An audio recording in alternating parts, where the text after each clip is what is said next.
Welcome to another episode of WAKAAN TV, and this time we're interviewing Chloe, who's gone from being hired as a social media manager and gone all the way up to being the core right wing woman in the organization. Stay tuned for more.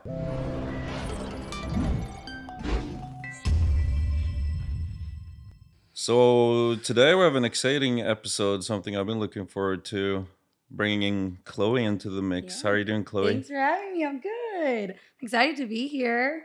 So we wanted to take some time to actually introduce you properly to the listeners because you've had an interesting journey going from getting to know us and actually started humbly and then just proved yourself and has now become an invaluable core member A&R for the label. I don't want to give away the whole episode right away. Maybe you want to take it away, Loper. Yeah, so this is Chloe. She works with us in the office, Chloe Suit. So we just wanted to kind of like have her on, show a different perspective of everything that we're kind of doing. And I think it's a good time to, start dabbling into the finer details of other things that we do and kind of narrow it down. So I would like to start kind of just like asking you, I think a lot of people do know who you are, and I think that that's amazing, but like, what do they know? Or maybe some of the things that they don't exactly know.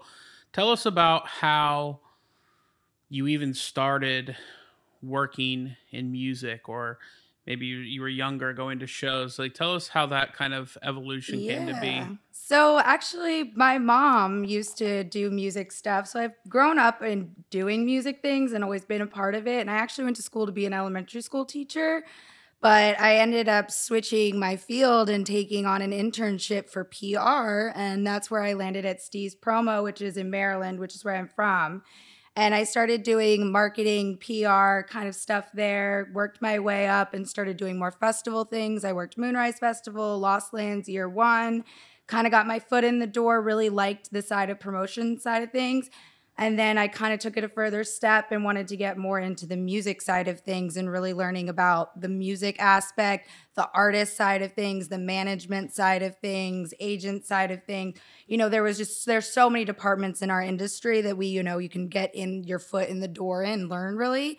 So I kind of went that route where I started with just a simple internship and worked my way up, became their marketing director, took on marketing, learned how to do all fun things like advertisements, setting up PR campaigns, setting up, different activations on site, all of those things that go into it. And I really just loved it so much that, I took it a step further. And so this was when you actually were working for like Steve's and the festivals. Yeah. Now let me ask this. You grew up, your mom was working in music. What exactly? Yeah, I was wondering did too. she What did do? she do exactly? So my mom actually, when I was younger, so she used to own a little martini bar where she would have local artists come and play. And actually, a few of the artists that came up have now grown up and they're in our world now. So I mean, I've known 12th Planet since I was younger, where she was booking him before he was even 12th Planet playing there. And she did that. And she actually started something called BMC, which is the Baltimore Music Conference, which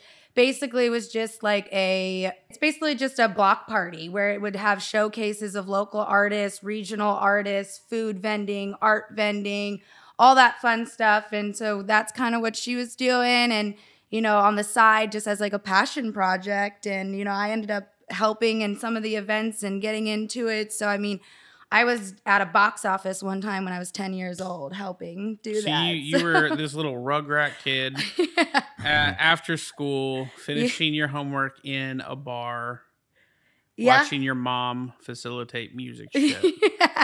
Sounds pretty cool though. Yeah, no shit. She's now, awesome. what kind of music would she do? So she did a lot of house music. In fact, she's really close with Charles Feelgood. It's like godfather to me. That's crazy. That's where she really started, and they actually were doing the Martini Bar together.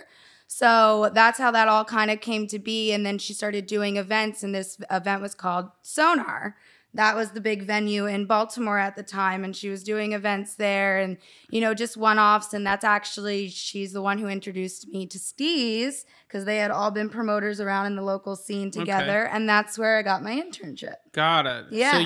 So your mom basically plugged you in to getting connected with a production She plugged company. me in. Yes, I had to do the work on the school front, and I had to apply for it, write a whole paper on it, do the whole 9 yards.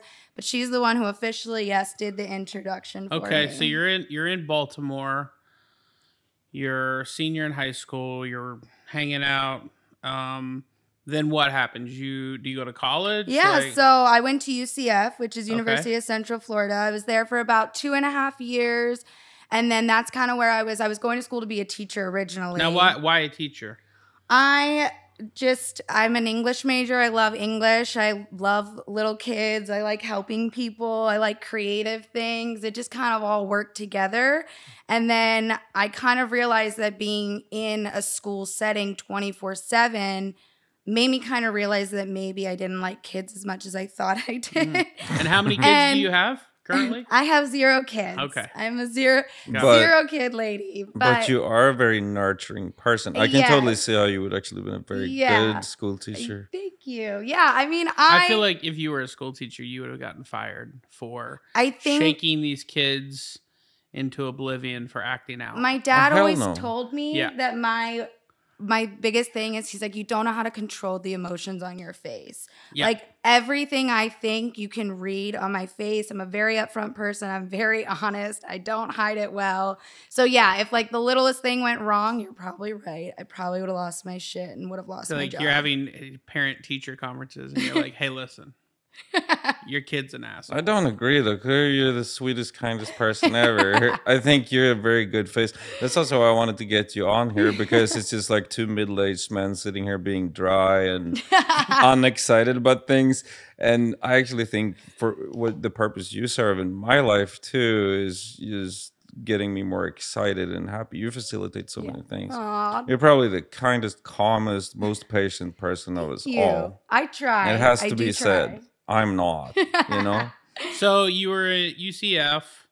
And then I realized, I was doing internships. I did about 3 in 3 different elementary schools. I did pre-K, I did 1st grade, and then I did 3rd grade. And then I just was like, this is terrible. I'm out. Yeah, and I was like, if I ever want a family in the future, this will be a no for me. Okay. So put that aside. Came home, I transferred back to Maryland. I went to the University of Maryland, the Honors College, which is UMBC. And that is where I started getting back into my English major. But I was like, what can I do with my English major besides teaching, PR? I did that kind of stuff. So I was just trying to figure out different ways. And one of my classes actually had to do an internship. And one of the choices on there was music. I love music. I was already into it. I knew a few people. I asked my mom, I was like, do you think you could email them and see if they're looking for an internship or if they'd even be into it? Mm-hmm. I didn't know if they did internships. So yeah, I ended up getting an internship with them. And within about 3 months, I got, full-time job with them. And then after the first Moonrise Festival that I worked for them, I was promoted to marketing director. So I did their marketing for about 3 years.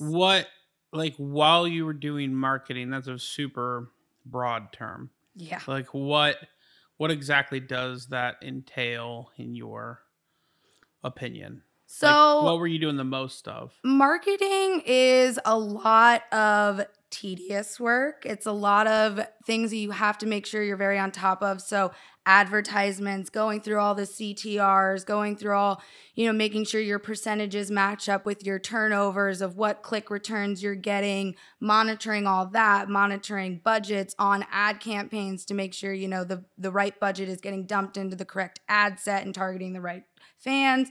There's just so much that goes into that marketing. But then along that is also branding, creating assets, visual aspects, all the visuals you see, that all goes hand in hand with creating something and making it, really go to the top with the marketing aspect. Yeah. And just so everybody knows too, like the company Steez that she worked for is like a fairly big company. I mean, Yeah. I just played Moonrise. Yeah. So it's just a Yeah, few weeks I mean, you ago. played So Moonrise, that a was while like back, full but circle for me. Yeah, that was it's a a big one. relatively big company, and they do a lot of different Yeah, markets they on the had East like Coast. 11 markets up and down the East Coast. I mean, it was a very hands-on. I mean, we probably had about 10 shows a week between all the different markets. So, So wow. some days I would have, 3 shows going on, but in 3 different states. So, there was just a lot of upkeeping and making sure those things are seeing to the final finish line. Obviously, you didn't go to college specifically for that. So Yeah. how much of your, like what you did go to college for, how applicable was that in that field? If I'm being honest, really not that much. Okay, so yeah, you heard it first here, kids. Chloe, don't go to college. I'm not saying that. I definitely think college is important. I do. But I mean, I think with my major and the way that they do it at an honors college is that, you have to have 2 kind of like side studies. So what I ended up doing was English was my major, but then I also did classes in like music history. Like I had to like learn about instruments and like all of that stuff. And then my second one was PR and marketing and social media. So it all kind of tied in together. I mean, I think obviously the English stuff kind of helps with all the writing and the PR and the social posts and all that fun stuff. And then on top of it, all the social media classes. Obviously, social media is huge in our world, so that kind of helped. But as far as like an English major, not so much. I mean, in fact, the marketing, like advertisements and stuff, I completely learned that when I was first starting, to then also teaching myself, to then also taking extra classes just online, watching tutorials, setting up calls with marketing experts, picking their brains. I mean, I call Facebook probably once a week. Yeah. Facebook. Meta. Whatever else it's called now. Whatever they rebranded it to. And this is kind of like in the day where, I mean, trying to figure out how to market a show, at least from my experience, there's no rhyme or reason why something connects or why it doesn't. It's a very,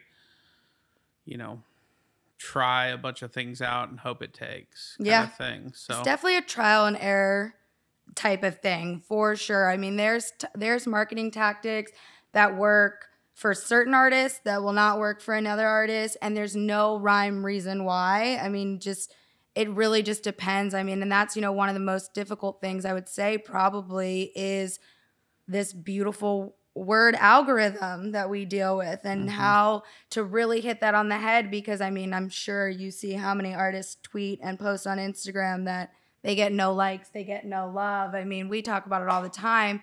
It's such a thing, but it's like, why does it work for someone but not work for the other one? And there is, I mean, some artists, they can take the exact same photo and post it at the exact same time with the exact same amount of followers.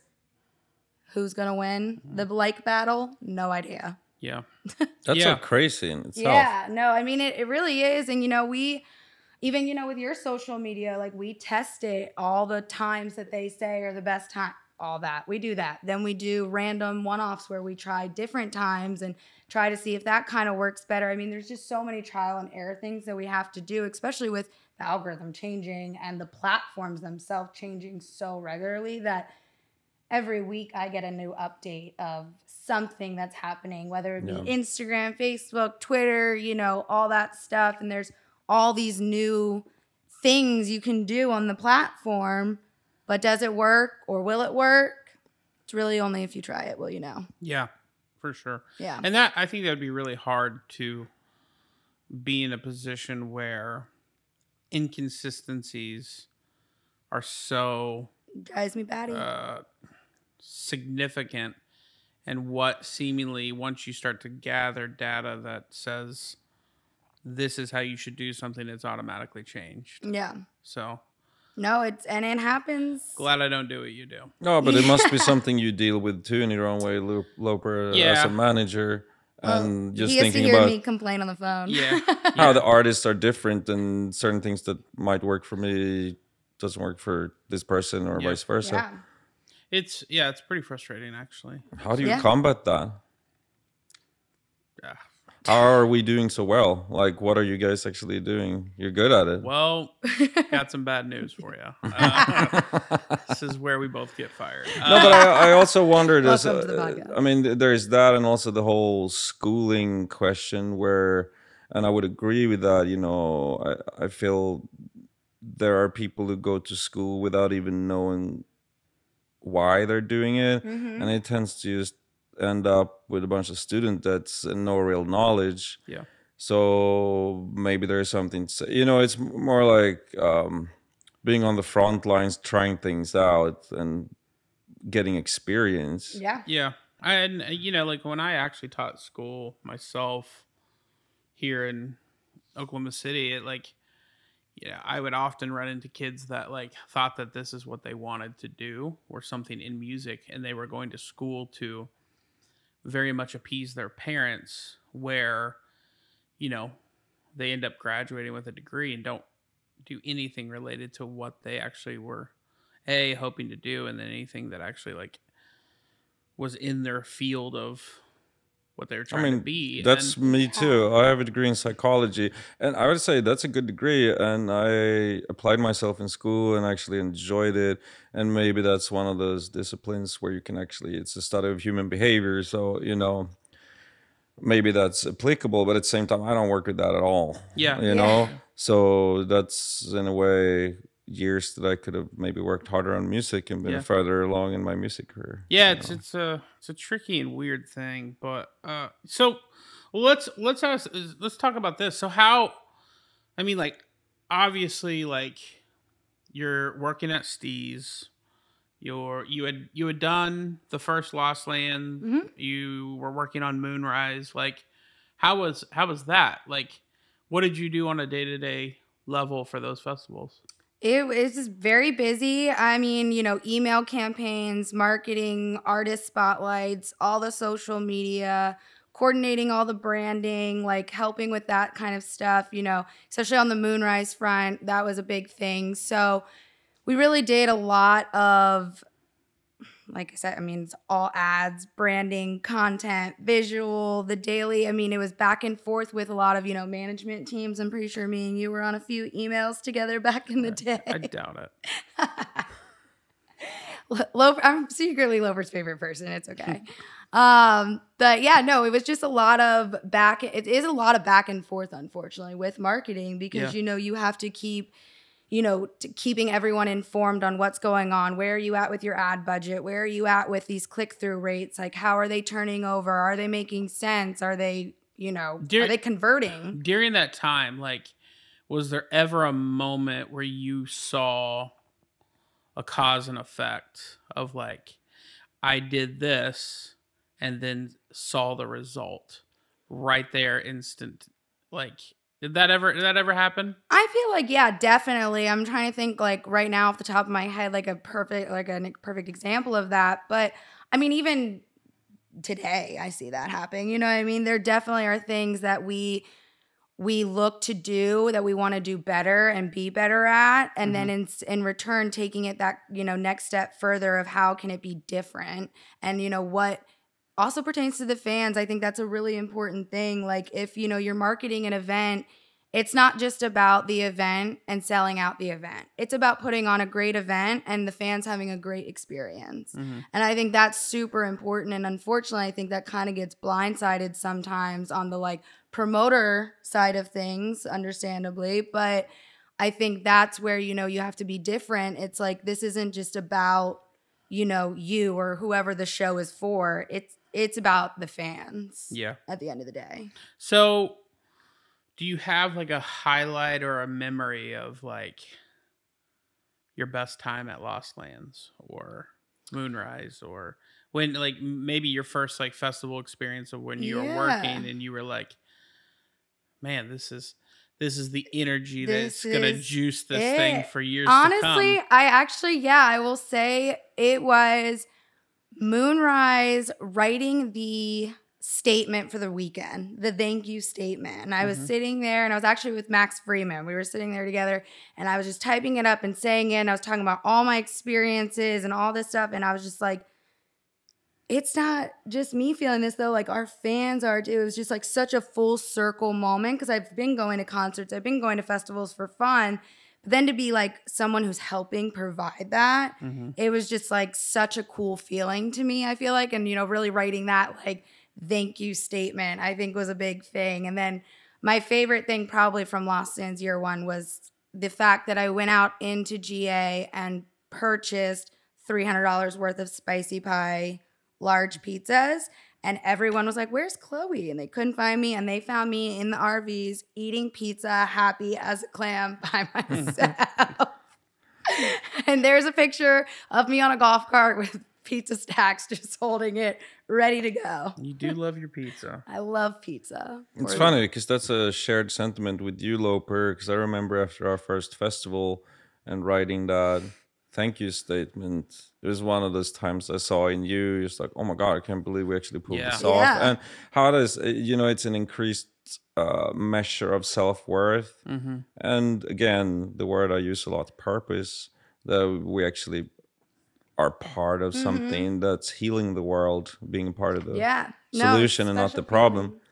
And sometimes you have those just like, like wake up moments. That seemed like one of those. Yeah. I can recall many of those. Do you think that was like the bug that made it so that you were like, okay, this is what I want to do? Yeah, for sure. I was very work hungry. I was totally like, when I was in college, I was going to college full time. I was taking 6 classes on top of working half days at Steve's. Is six classes a lot? Is that full time? Yeah. Is it? I don't even know. Depends on how many credits each class is. Taking credits, I have no idea. So I had 6 classes a week, and then on top of it, not only that was I going to Steve's, working there half days, and then right from Steve's at 5 o'clock, I was leaving and going and nannying for another 3 hours. So I was technically working 2 jobs in college full time, and I was just work hungry. That's what I love about America, by the way. Yeah. This is like coming on, like Europeans, we're more lackadaisical, and it's like convenient over there, so you don't have to work so hard. I remember coming over to America and being so impressed by people in college, because I went to college and university too, and I came over for the psychology, and just realizing, I was like, wow, these people are monsters when it comes to work ethics. Well, it's like every time I email someone from Europe, it's like I get an away message. Yeah. No, we don't. Literally, like I don't think anybody over there ever works, ever, with the exception of your European agent, because he emails me at all times of the night. He's a psychopath. It's a different culture around work over there for sure. Yeah. It's not considered, even like where I'm from in Sweden, it's not even considered like a really nice thing to be too rich, or that's not something you would brag about. In Sweden, like the whole hip hop culture or whatever, maybe even our culture, with fancy cars and bling and stuff. That's No, but I think it's a good thing to be hungry and go for things, and you're definitely a good example of that. And I feel like you're very much that persona in our organization too. Thank you. So, you're working at Steve's, you're doing festivals, you're doing all that stuff. So, like, I remember when the first time I met you, and I still to this day think it was somebody else, but I'm not sure. But how you came into our circle is Martin had been working with another person on his social media, and that hadn't really worked out. And I was talking to Neil Lucid. He's like, "Are you guys hiring?" I was like, "I don't know. I don't know if we have any money to hire anybody." I was like, "We're always looking for cool people, though." And he's like, "You should talk to my friend Chloe. She does like marketing and social media. I think she'd be really great." And I was like, "Yeah, sounds cool." Didn't really, it's Neil, so it's like Neil's also like he's always trying to connect everybody, and everybody's a homie and always wants to like have it. He very much wants to include everybody. And, I love Neil for that because he really is like, that is a very big thing for him. It's a very good characteristic. Yeah, He's great. a collectivist. But, he's a team player. Yes. I didn't, because that happens so often with Neil, always wanted to be like, hey, introduce you to somebody, because he's a very social person. I didn't really think too much of it, but then he, I think literally, I think it was maybe later that day or maybe the next I don't remember. But I'm looped into an email with Neil and Chloe. And that is even more shocking because usually, Neil's that's not his MO. It's more like, yeah, you run into him kind of thing. But Neil formally introduced us. Formally writ that up for you. Yeah, yeah. He did. So I think I think that's how it all went down. That is. Absolutely. And, just to backtrack a little bit, I am not the best at social media. It's not something I enjoy. Yeah. I need help with it. And I don't really like going on Instagram, posting photos and stuff. I partake in the sentences we write. I mean, to a certain degree, but that should probably be said first. And it takes a special person to know what I want. And so that's actually how you started. You were just going to do my Instagram. Mm-hmm. Yeah, I started literally. Yeah, you and me were like, what do we do?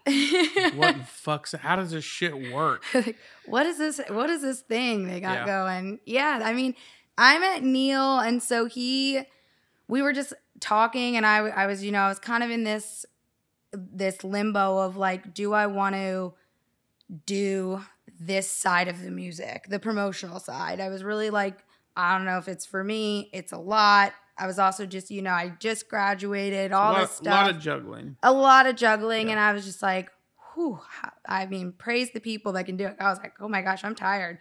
And so I just kind of was like, going back and forth about where I kind of wanted to do, what I wanted to get my foot in the door at, what I wanted to try next.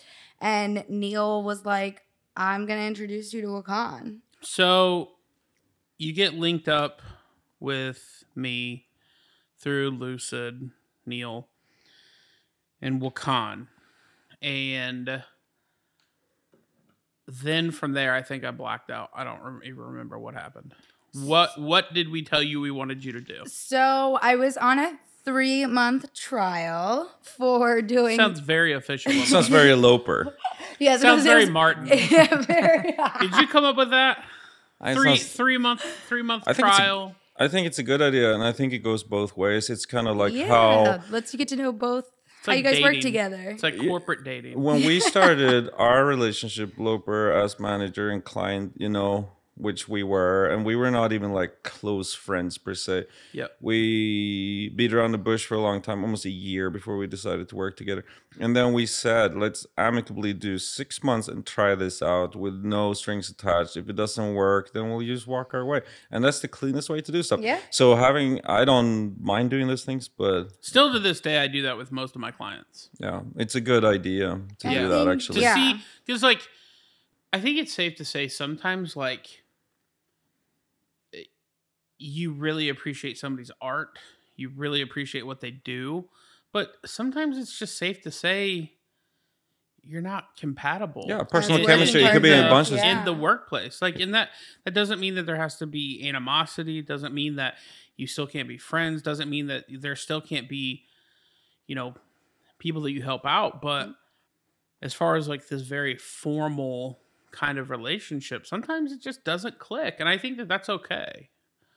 So, yeah, for sure. Yeah. And it's good to find that out before you've signed on to years and years of working together, We do a trial. And what exactly were you hired for? So I was just doing the marketing and social media. So I was coming up with the marketing plans and doing the social media. For Martin. And for WAKAAN. And for WAKAAN. Yep. And so Squan did not exist at this point. Not yet. Just making sure I understand the timeline. Yeah, so that's all a blur. All a blur. So I started I was just doing the marketing and all of the social media. And then about 1 month into my trial, I got a beautiful big box with my gold WAKAAN hoodie that said, "Welcome to the team." We do those, don't we? We do I those. remember it was like the gold hoodie thing. I don't There know where became that came from. That is a big There was thing. an idea that I had that we were going to give the core members something special that we only made for them. Then, and I think that's even when maybe I started realizing, whoa, there's something to this symbol that actually represents very good things and our, clothing merch operate. That's when I realized, well, there might be something to that, because those hoodies became very sought after. And yeah, Everyone wanted one. We've talked about Neil a decent amount on this podcast, but because he's one of our best friends. Neil also is I think the first person, and to this day maybe the only person, who has lost his hoodie. No, that happened with a few people. It did? There's Yeah. been a few I've had to resend out. But yeah, no, I got a box and it had all this beautiful merch in it, and it had the gold hoodie right on top with a little note. So that was I guess you're in. I guess I made it. I must have been doing good. So then I started doing the actual advertising.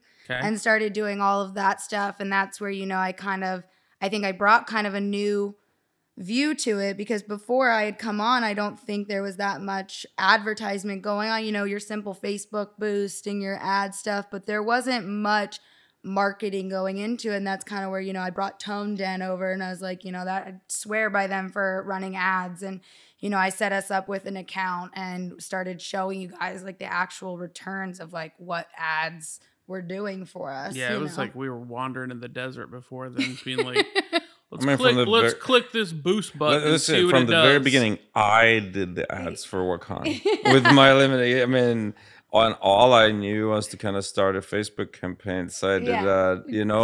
I did the best that I could, but that's not my forte. Yeah. It's a whole science. No, and it even hearing you definitely is. talk about it now, I think I understand the terminology now, but I'm not even sure all our listeners understand exactly what it means by a social media algorithm, or or like CTRs, that's click-through rate. That's exactly. like, when that's the actual like someone clicking the link and it converting to a percentage to show you who your fans are actually buying what the link is for, whether it be tickets, music, merch, the whole 9 yards. But yeah, there's a lot of things that people don't even know go into it. I mean, I've even talked to marketing people in my peers, and they'll be like, I have no idea what you're talking about, or they'll bring something to the table and I'm like, what are you talking about? And I think that's also kind of something that's cool, that we can all bounce off of each other, because we all have different connects at all these different platforms, and we all get different intel, and then being able to kind of come back to each other and pass it along for everyone, because it's all about winning in the end, everyone. And what I'm hearing is that it seems to be a very dynamic line of work where things are changing very rapidly. Yeah. So you need to be good at somehow adjusting and being versatile and kind of. You can never get too comfortable with the social media. Yeah, because it's always changing. I think it's also really hard to some extent, kind of, at least from my perspective, social media is really hard to quantify. Yeah. And say this thing, because we have already established that sometimes it works and sometimes it doesn't. It's hard to justify and quantify, like, if paying this person X amount of dollars in a salary really makes it so that it's justifiable to have them in that position, in that role. And I think that there's a lot of trust that has to kind of go into that.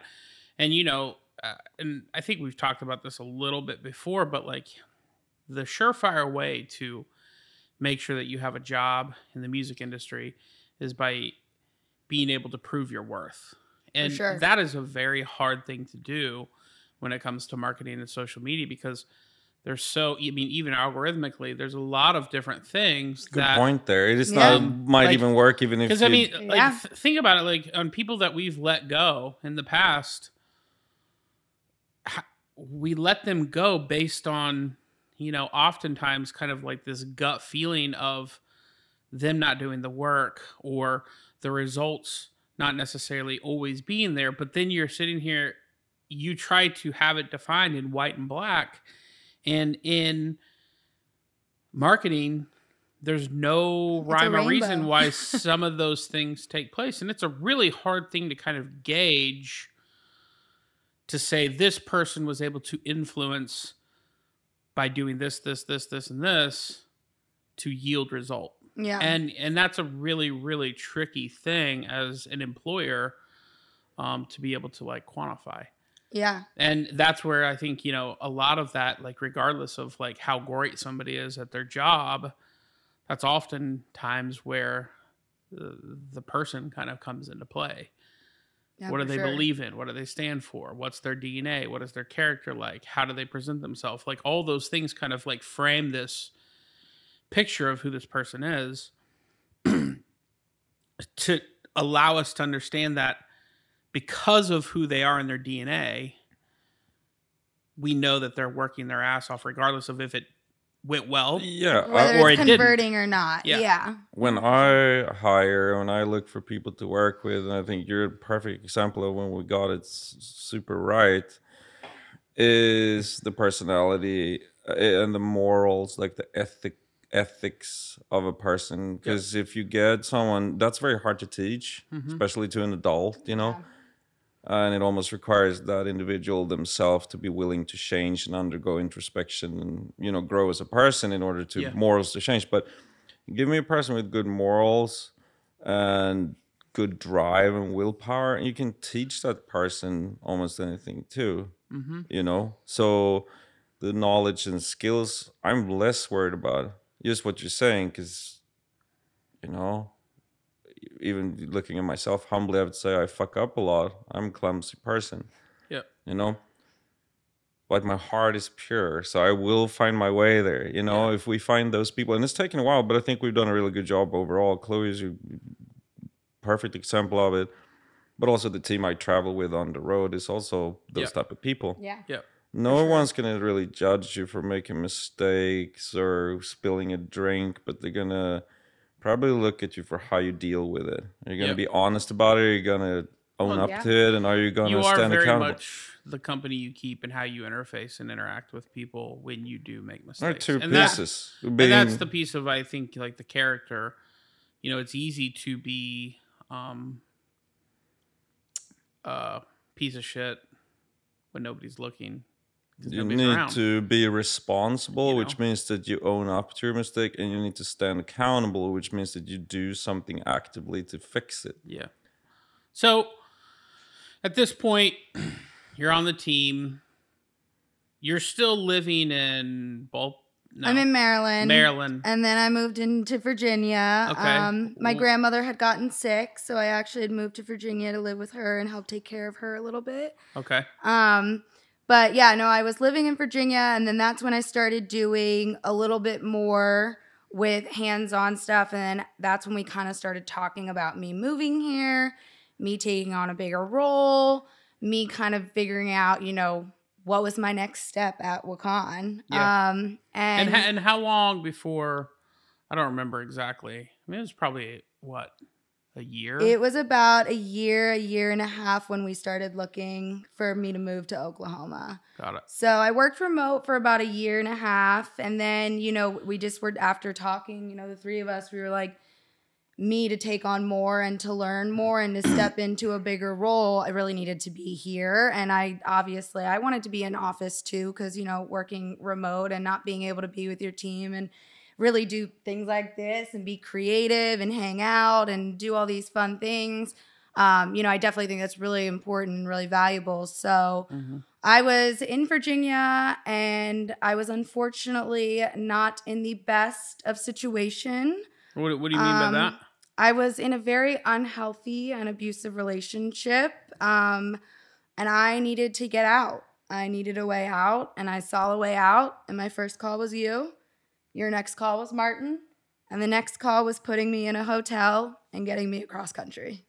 I'm Yeah. really glad we did. Yeah, and I have never been more thankful, and I fucking love you guys. And also because I also moved here, after you actually, and I have come to realize how much more we get done in person, and I don't actually know how that is, but when we actually have FaceTime and we have our big office here, and I mean we can get so much more done than over just phone.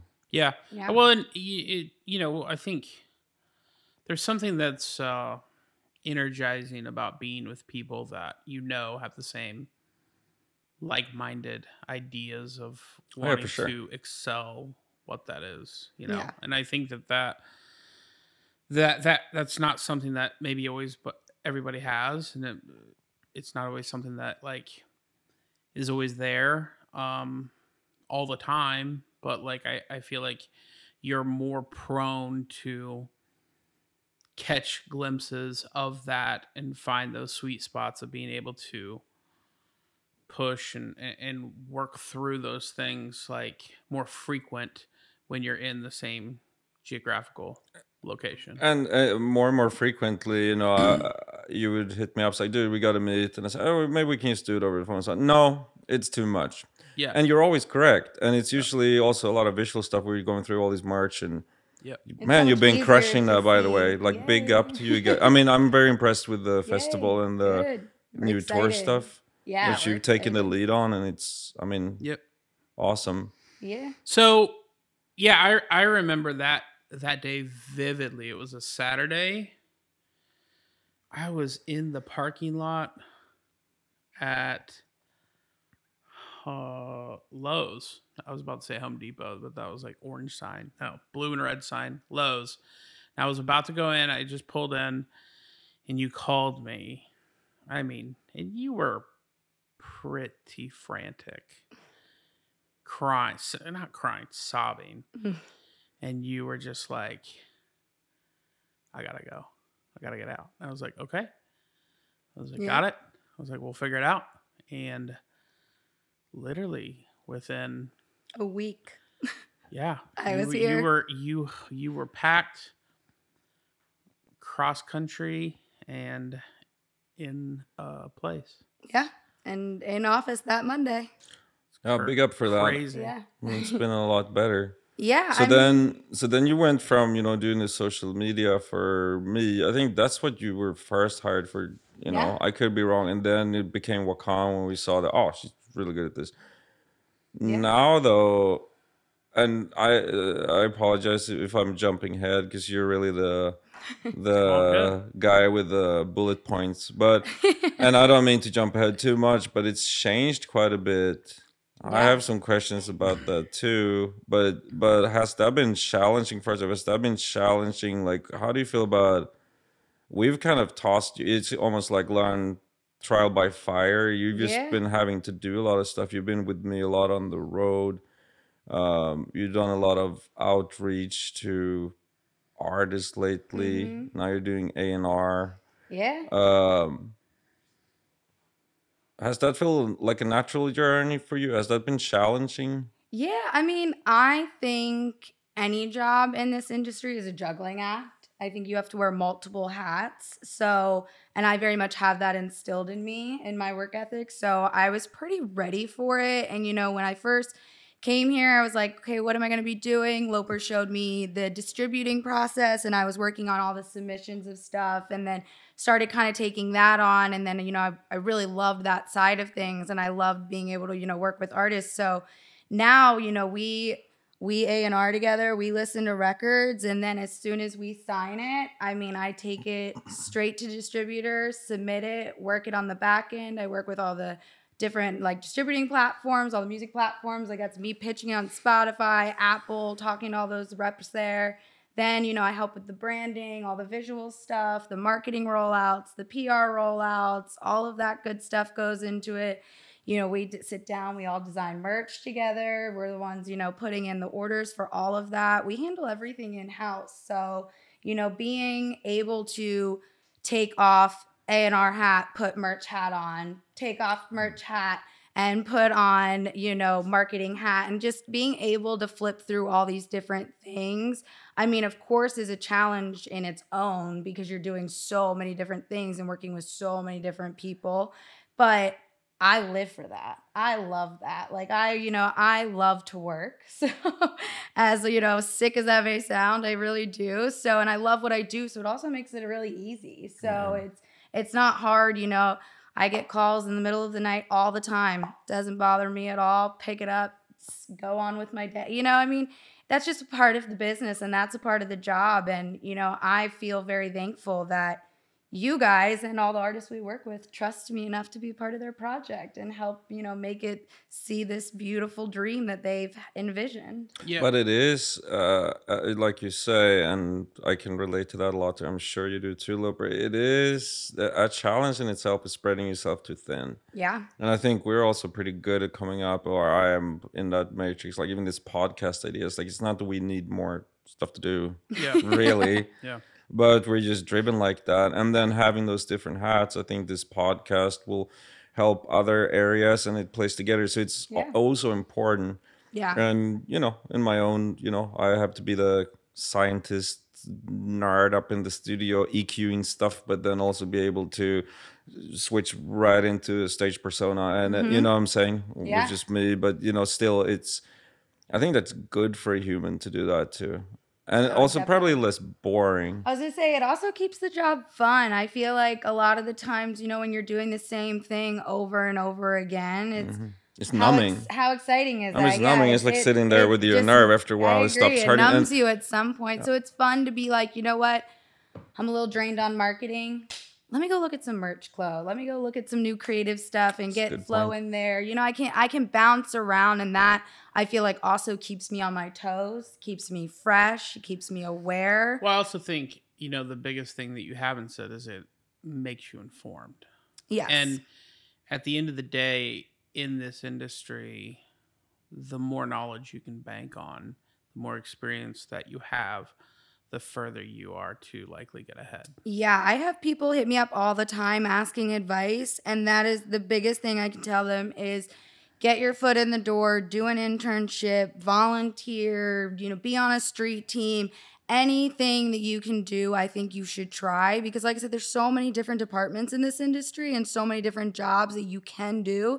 You won't know that you really, not everyone is like, I'm going to be a manager and then loves management. That's like very rare that happens. It's usually something that they've trialed and erred on something and been like, you know what, I don't think that's for me, but I think I'd be really good at this. It's no different than dating. Yeah. I mean, you date people to find out what about your compatibility is and things you like, things you don't like. And I think that that's very much the same for this industry is that, by being able to do a lot of part of the reason why I can effectively manage careers is because I have done a lot of these different things that consist of what allows me to have that understanding of what that is. Yeah. And, I've done a little bit of press. I've done some social media, but not super well. Yeah, but you used to be a promoter. I was a promoter. Yeah. I know how to tour. Those things, it makes it so that by being able to grasp those little snippets,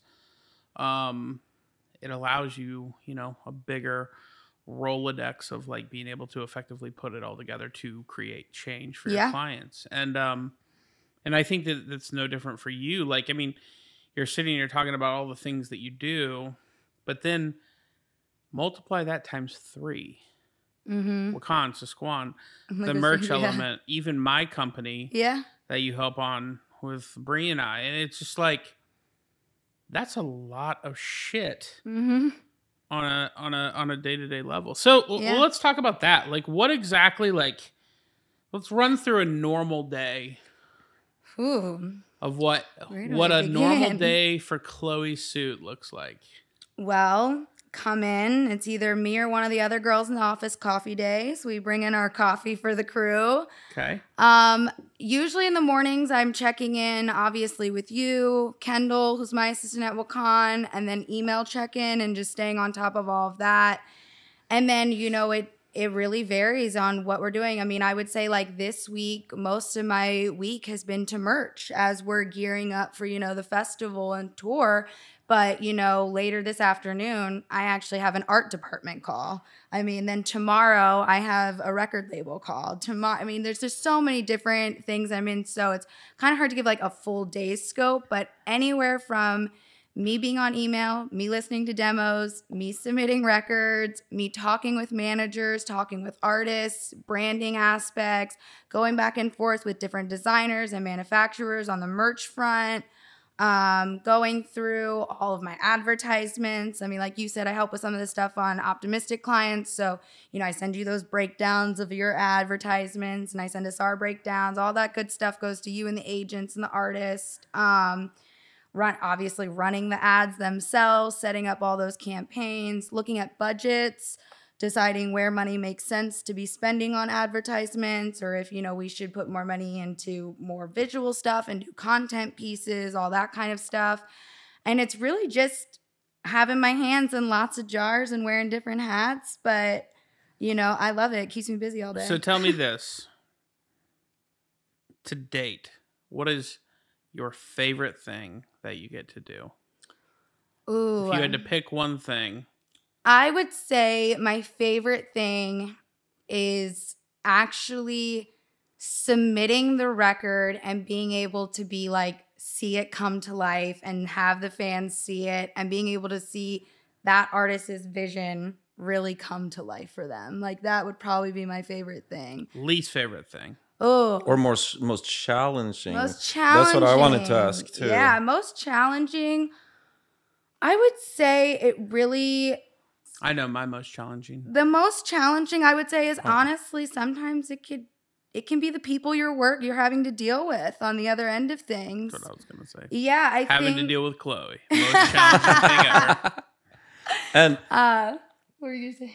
And I also felt like we switched over something very important. Like you're a very successful woman in a man-dominated. I think there are a lot of women listening to this who'd like to hear more advice. Yeah. And I think you guys said some really good stuff. I'm just jumping back here. You brought up relationship. I think, and just coming from myself, like when you're in a relationship, you don't look for a finished person, a product. You're looking for someone to share a journey with, right? And it's a little bit the same for us. And you're speaking from my own perspective. I'm not looking as much for someone with a complete skill set as I'm looking for an ethically, morally good, well put together person, which I think you are.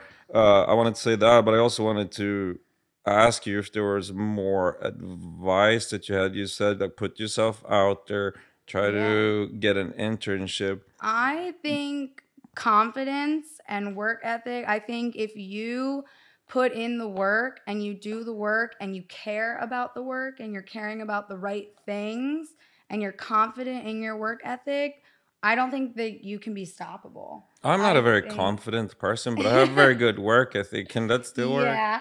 I mean, I think, as a woman, I would say, I think a lot of the times we're a little bit more shy, a little bit more timid, a little bit more reserved, because sometimes, there's this painted picture of that there is not a seat at the table for a woman. And quite frankly, I think it's bullshit. I mean, I think I've put in the work. I've done just as much as the next person. If he gets a seat, so do I. And that is the way that I think it should be. And I think by proving yourself in your work, and that's what you really care about. So many people look, I think, for the validation of things in the wrong places. Social media is a really big one.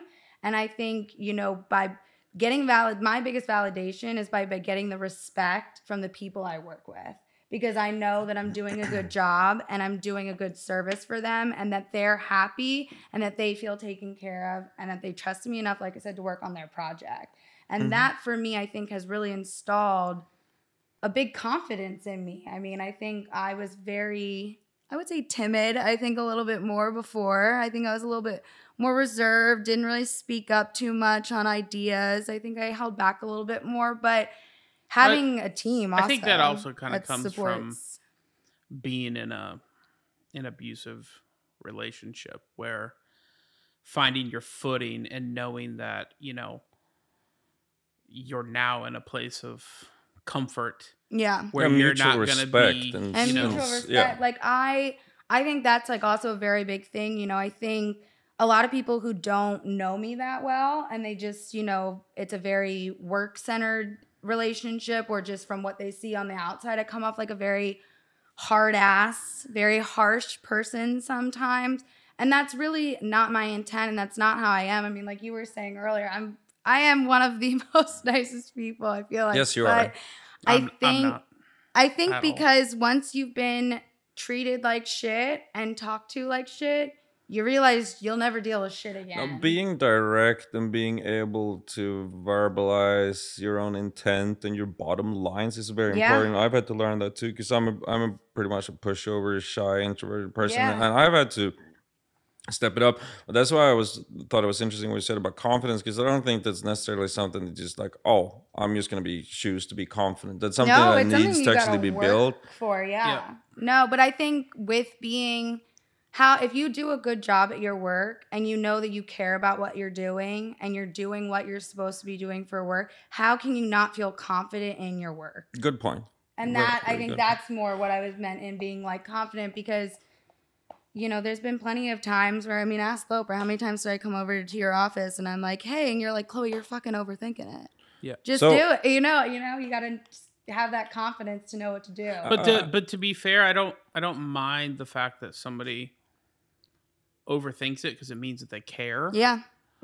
And where that's at is the fact that, you know, the results are still there. Yeah. So we're talking about confidence. And, you know, one thing I think it's imperative to kind of point out is that the person sitting here on Martin's couch has not always been that person.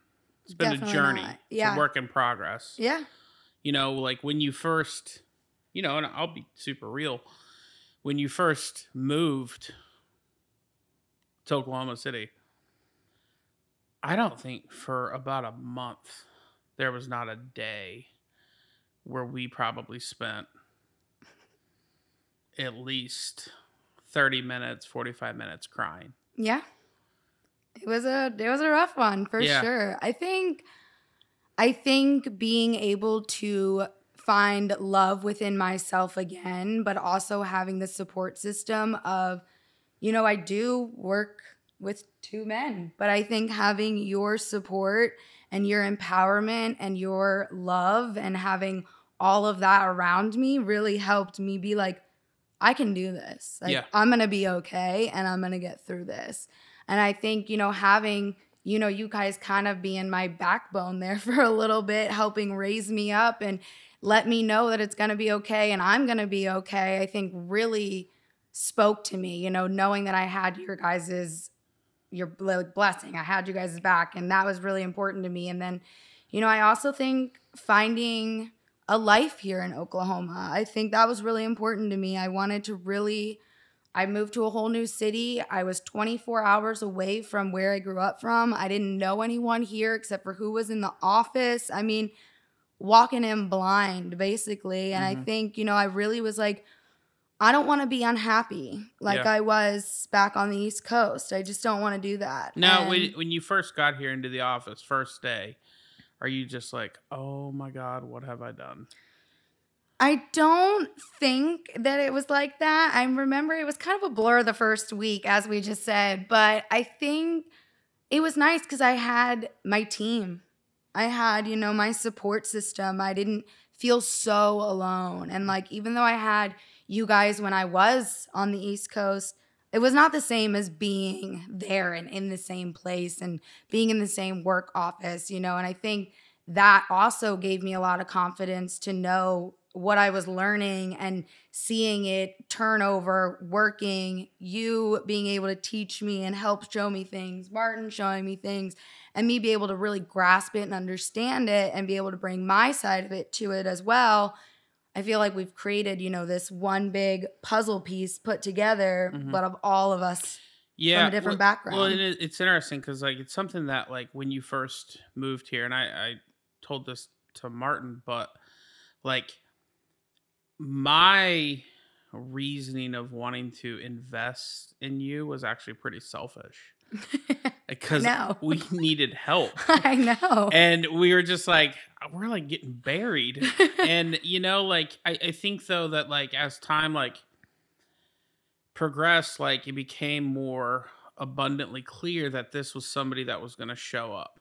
Not only show up, but show up on time, you know, and not only like just do what is asked, but go to the fullest extent of going above and beyond. And I always like kind of use like my mind goes back to the Office Space movie where it's like Jennifer Aniston 10 pieces of flair kind The of thing. required amount as Yeah, opposed to like I think Chloe like as it progressed, it was almost like there was this visual representation of her wearing suspenders and every day, like, you know, being able to add a new piece of flair.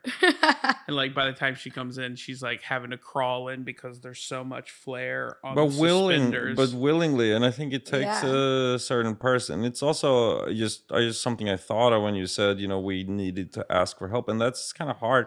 Yeah. It's also a little intimidating.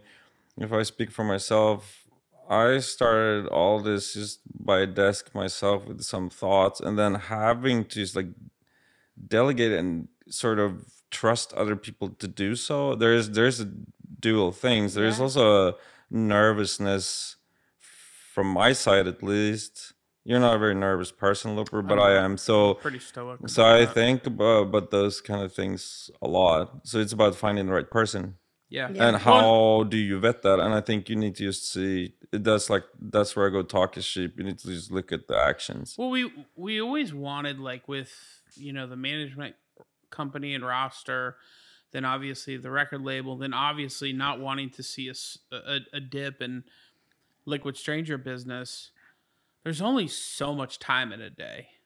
And we had these big dreams and visions of like, okay, we're, you know, going to start this like festival. Should we do it? Like we're doing all this merchandising. How do we do it? Not just more frequent, but like, how do we make it better? How do we make it more appealing? How do we engage with the fan base and the community to like give it so that it's the best for them too? And you can only, you know, I think you say this a lot, Martin, but you can only give what you have. And Yes. being able to then find other people that also are in lockstep with you with that ideology of like wanting to create a better environment so we can have a better worldly sort of collective thing where people can rally around, you know, that's only as good as the people that are able to help service that. And we were starting to bottleneck into not having more grandiose vision and dreams about wanting to achieve and do more, but without the actual resources and the capabilities and the knowledge Oh, for sure. to be able to achieve said dreams to put them into reality. And that's where it comes into finding people and being able to, you know, groom them into like taking this on. And you know, that's the thing is that like for me, wanting you to be the best version of yourself comes from a selfish place because it allows me to take some things off my plate and put them on yours. But now it's like, you know, I can't imagine running any of our businesses without Chloe. Same. Thank you. Like it just doesn't. I'm sitting here getting a Doesn't little exist. sentimental, and I don't want to be. Well, I don't really care, but like I couldn't have done this without you at this point. Like it's, and that goes back to it's a wonderful feeling, but it's also is it wow, this has gotten so much bigger than myself, and how do we even do this? So having the right people in place, it's not something to take for granted. It's kind of hard to build a good team. Yeah. Yeah. And it takes time and some effort. Well, and I think you start to figure out over time, like, is this person worth investing in? And every time, because I do think we talk about this a lot, checking in with yourself, checking in on, you know, the things that you're doing and taking temp and making sure that it's trending in the right direction, you know, up and to the right is what we're going for. But like now it's like this is somebody that can take on more. That's been checked. We know that. Like, okay, how much more? What's the threshold? And the fact is that if the people that have the opportunities to implement and to give people a chance don't do that, then we're not being responsible with our business either. And I think that that's incredibly imperative to continue to take risks on people, to continue to invest in people, to continue to empower people. And yes, there are going to be times where 9 out of 10 times you get burned. The person is shitty. They're not worth investing in. And you figure that out over time. But every now and again, you get it right. A good one. And it just aligns and it just works. And then you realize the maximum of what that situation could be. And when you find that, and when you find your people, it makes it so that everything else is that much bigger, better, and more enjoyable. So segueing a little bit from this, and we can come back to this if I'm not switching gears, but before exactly when you came to Oklahoma and sort of we changed over the whole office from being very man dominated, whereas now Loper, you're the only person working day to day in the office surrounded by You're the underdog women. now. And I'm outnumbered. and I have to say that I've noticed really it's been like a little bit of a night and day environment or something where you pile a bunch of dudes together, it can get a little bro in. And I like the atmosphere a lot in the office now. It feels very thoughtful. I do too. But that also makes me think about these things, going back to this discrimination in the workplace or in our scene or in toward women in general for like the past 2,000 years or whatever in our society. And I'm a man, so it's hard for me to speak to this, and I don't know if I have the authority. I'd like to say, though, humbly, that it seems to me from where I'm sitting that it's gotten better than it's been. I'm over 40 years old, like from when I was a kid in general. And in dance music in particular, it's been very man dominated. Whereas in the past few years we've seen more female producers, which I'm super grateful toward.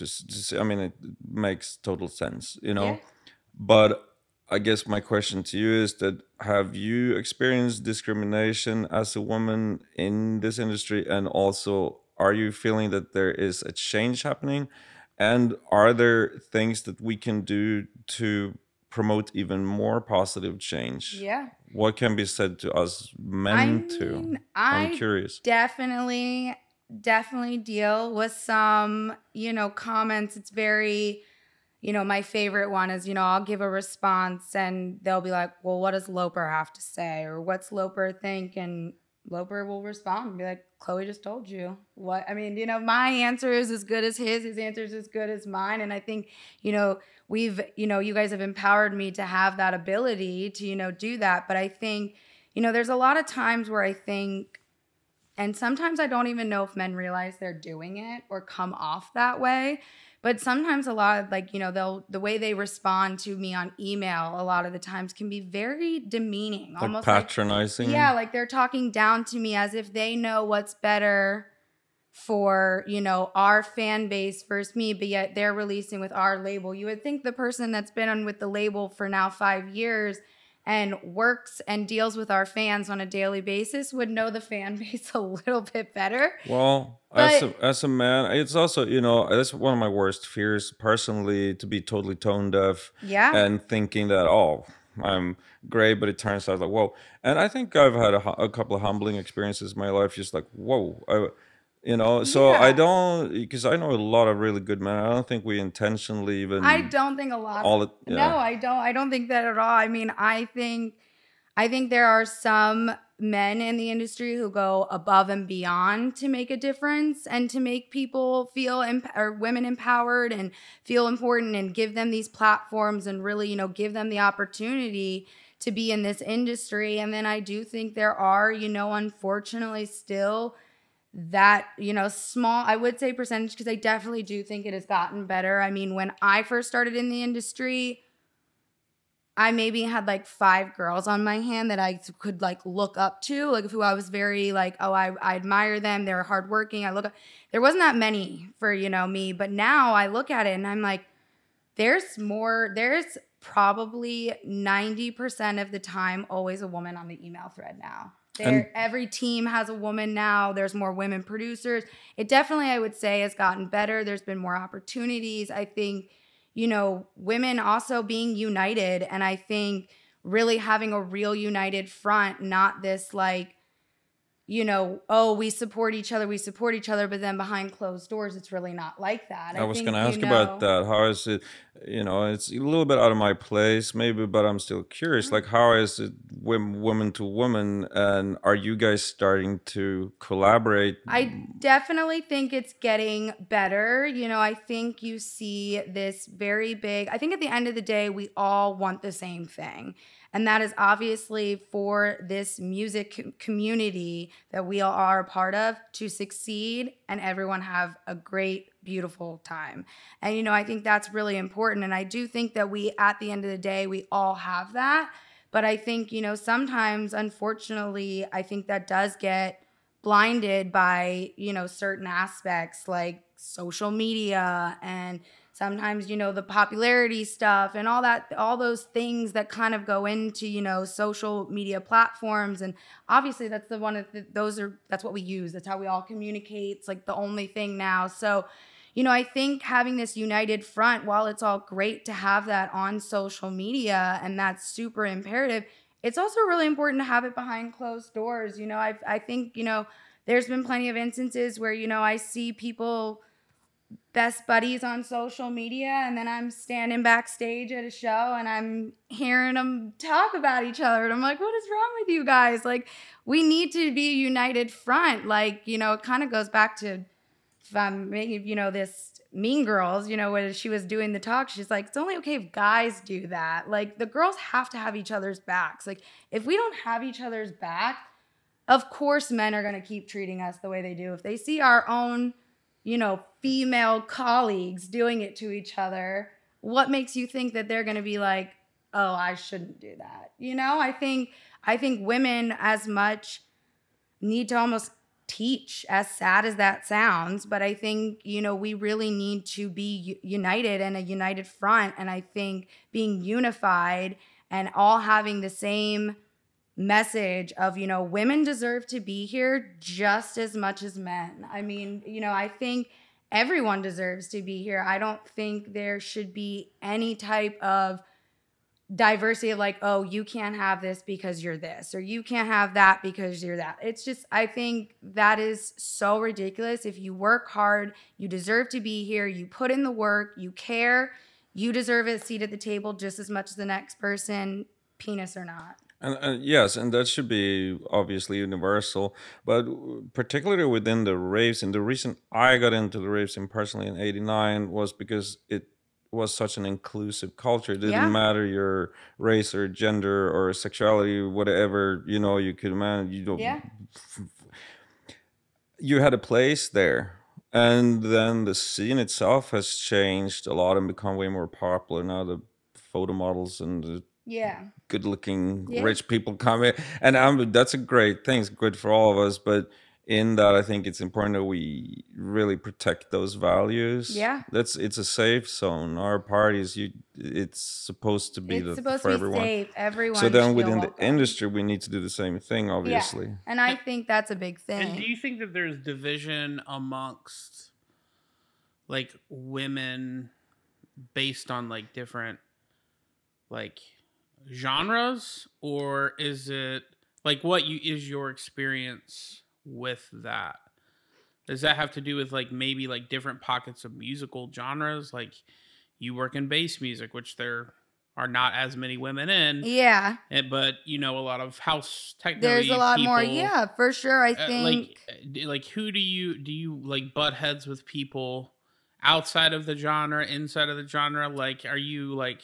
I think because I really don't venture outside of the genre. I mean, obviously it's more in our world, honestly. I mean, I always tease, we are, all of us, we're known as the weird left field bass people. We always say we're the weird bass people, And so, I always tease, I'm the uncool girl of the scene, because I'm the weird bass girl, which, it's like an ongoing joke now. It's funny. I think you're cool. I try. But I do think that, in our bass community especially, I do think the girls have been really trying to rally each other up and really have each other's backs and really put that out.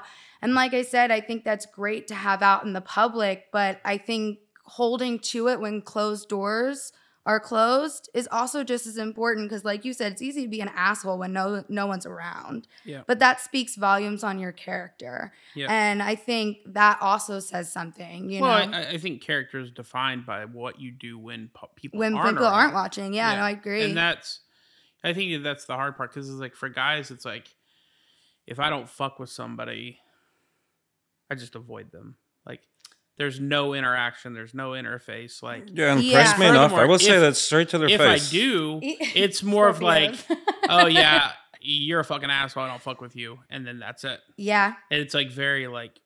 We can even do that to our face, and that's like between men, at least. Like, yeah, Well, I also think, and that I think is also one of the things that, like I was saying earlier, I'm very honest. I'm very upfront, but I think that's where, and what you guys were just saying, how guys can be like, oh, we don't fuck with each other, whatever, and move on. With women, that's the biggest difference. I don't think a lot of women want to have that hard conversation. I don't think it's easy, and it's like there's like uncomfortable, underlining pressure to be supportive. But are you really? If you don't fuck with somebody, you don't fuck with somebody. And it's okay that you don't fuck with them, but you still want to see them succeed, because at the end of the day, it's all about our community succeeding. One person's win in the bass community is our win in the bass community, just as our wins are everyone else's win, because it's, at the end of the day, it's about the bass community. And from your experience, do you feel like that sentiment is shared amongst the other women or is that seemingly something that you have a hard time finding that common thread with? I would say I'm kind of a lone soldier. I definitely think I keep to myself. So I definitely don't think, and I've never also really openly talked about it, because, I think at the end of the day, that kind of stuff, like, all the cattiness and people talking and not supporting each other, I'm too busy to be worried about that. When people come to me about that stuff, I'm like, take it over there. I don't have time for it, just because, at the end of the day, if I'm worried about what so-and-so tweeted, I'm going to miss signing a record over here. So it's about the results. It's about the results, yeah. The silver lining with that mentality, or even the cancel culture, and hey, I don't actually mind really bad perverted people getting canceled, but the culture of constantly finding flaws and complaining, it's going to eat itself.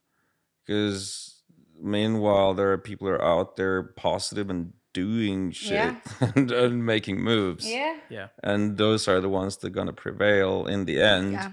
It's just a question of how long we want it to take. It's like, I want to build the world that I want to live in. Yeah. So you got to lead by example. Yeah. It's even the selfishly smart thing to do. Yeah. Think about it. No, and I feel like, from my perspective, the way that I handle it personally is, I try to be very inclusive. I try to include everyone in all projects, that we're working on. Like I said, we hire all women. All the girls are women. When I'm looking for photographers, new music, that's always a really big, important thing for me, is I'm always looking for the underdog, because I was that underdog at one point, and you guys took a risk on me. And now I'm sitting here on this couch with you guys having this podcast about where WAKAAN is, and that's beautiful. So if I can in return do that for someone else, that would mean the world to me, honestly. Well said. Yeah. What is it that you feel like you have yet to achieve? What else is on your bucket list of things that you want to see happen? I mean, I'm very fulfilled, but at the end of the day, I always want to do more. I always want to do the next thing. I always want to take it to the next level. You know, I'm always looking for new things we can do with the brands, the labels, like our artists, all those different things. And, you know, obviously, I think my biggest thing right now would be Sisquan. That's like a baby to me. You know, we announced it. I was there for the announcement. We've been putting together something really special that, you know, we're about to release. And that's, you know, the first real big piece thing that I put together. And it's so exciting to me. And That's I the would first love, compilation, yes, which is wasn't sure if we were also talking about it yet. one of the very first records where I pretty much stayed to the sideline and let you and Loper do the bulk of the A&R, and it's been a beautiful process for Yeah. me, and just speaks to the human capability of learning. You go in with you've gotten so much better at it, both of you guys, which is one of, for myself, like my biggest happiness, because that makes us so much more efficient, powerful, and also more equality. It's never good to have just one person on top deciding all the things. Yeah. So yes, sorry, but I just wanted to put that in there. The compilation, the huge Yeah. Sasquan I wasn't compilation sure if we're we were saying doing, it yet. the synergy. Yeah. I can see that, and that's how you've actually lately been stepping up a lot. Yeah, you know? that is like my baby, that compilation. I'm very happy and proud about that. And I think the next step would be to be doing more curated Sisquan events. You know, we've definitely seen a lot of questions about that from our fans, and our fan base has been really eager to see more of that happen, and getting able to do more curated events and work kind of on that like down tempo, very electronica vibe, which, you know, that's what I listen to mostly in my spare time. So that's like very exciting to me. And, you know, after doing that compilation, I mean, you know, we went through over 100 songs Yeah, it was a lot. by 30 something plus artists. I mean, it was just so much, and just being able to be like, this can really be something, and this can really grow and be, you know, the same as WAKAAN. It can be just as big, you know, and if not bigger. I mean, and that's, you know, I think that's one of the beautiful things about all of us and our vision for the labels and the projects that we work on is, like you were saying, it's not just about the one person being up at the top. You know, we all rise together, and if that means that, you know, people surpass and go further, that's great. That's amazing. That's exactly why we started WAKAAN. That's exactly why we're starting Sisquan, is to help artists, give them a platform and live out their dreams and their project. And Well that's said. yeah. So I want to ask, we need to wrap, but I want to ask one last question, unless you have anything. I'm good. Give it to me. If you were able to give your 23-year-old self some advice on how to interact, how to get ahead. I mean, because now, like, look, we've talked about this, but just so everybody is abundantly clear, Chloe has a place at the table. If you want to look up to somebody, you're a woman, you need a man, woman, Anyone. whatever, it doesn't matter.